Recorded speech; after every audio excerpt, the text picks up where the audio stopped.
Hey guys, welcome back to Revealing Biblical Truths. In this video, we will be going through the book of 1 Samuel chapters 1 through 5. Before we get started, go ahead and like the video, subscribe, share, and turn on post notifications so you can see future videos just like this one. 1 Samuel narrates a pivotal period in Israel's history, detailing the transition from a theocracy led by judges to a monarchy under kings.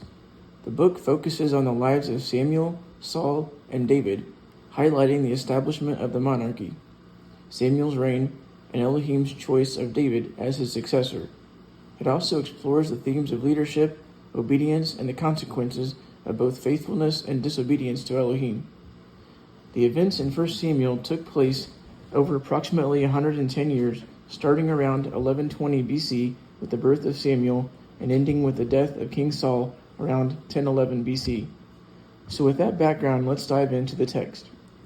In chapter 1, we see a man named Elkanah from the area of Bethlehem near Mount Ephraim who had two wives. One was called Hannah and the other Peninnah. Peninnah had children, but Hannah didn't. Elkanah went up yearly to worship and sacrifice in Shiloh, and Eli, Hophni, and Phinehas, his sons, the priests, were there. So when he went, he gave Peninnah and her children their portions, but he gave Hannah more because he loved her. But Peninnah mocked her because she was childless. So Hannah cried and stopped eating. Elkanah asked why she was sad, and Hannah left after they ate and went to Eli the priest and prayed.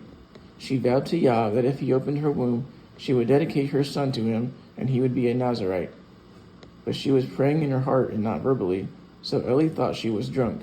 So she said she wasn't drinking, but told him why she was sad. So Eli said, "Go in peace, and Yah would grant her petition." So they went back to their house in Ramah, and Elkanah went into Hannah, and she conceived. She called his name Samuel, or Shemuel in Hebrew, meaning Yah has heard. So the next year Elkanah went in to offer his sacrifice again, but Hannah said she wouldn't go until Samuel was weaned.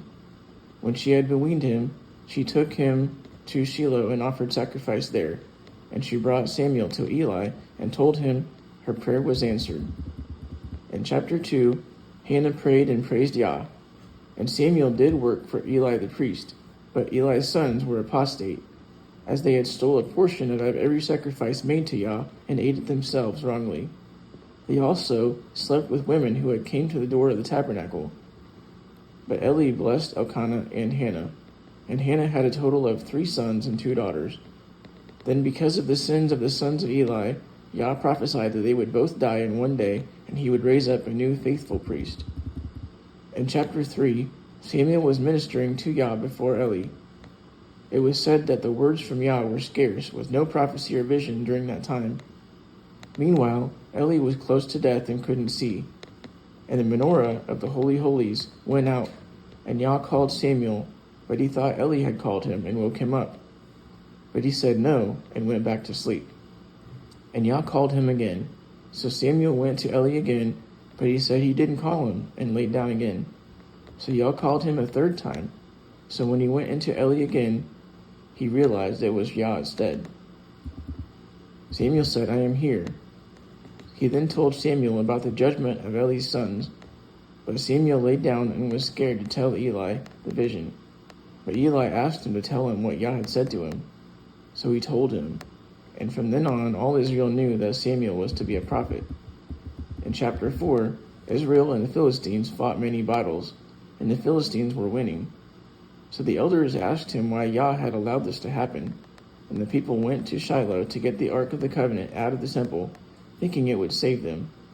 When the Israelites shouted, the Philistines knew that the Ark was with them, and they were scared because they knew the stories about how they slew the Egyptians. But the Philistines fought, and Israel was smitten again. And the Philistines took the Ark of the Covenant out, and Hophni and Phinehas were killed. So a man went to Shiloh and told Eli what happened. When he heard about the Ark, he fell off of his seat backwards, broke his neck, and died. He had judged Israel for 40 years. And his daughter-in-law, Phinehas' wife, was pregnant, and when she heard about the Ark, she gave birth in distress, and then called his name Ichabod, saying, "The glory is departed from Israel."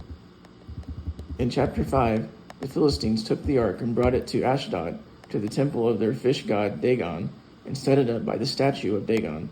But the next morning the statue was fallen down, so they set it back up, and the next day it was fallen again, with his head and his hands cut off.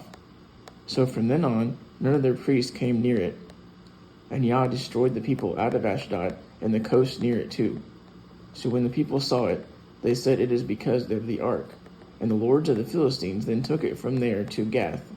But then Yah judged Gath as well, and smote the men there, and all gave them hemorrhoids. So then they sent the ark to Ekron, but that city was also brought down, and many were killed, and those that weren't killed got hemorrhoids also. So the cry of the city went up to heaven. So do you think the Philistines learned their lesson? You'll have to tune in to my next video to find out. Thanks for watching. Until next time, shalom.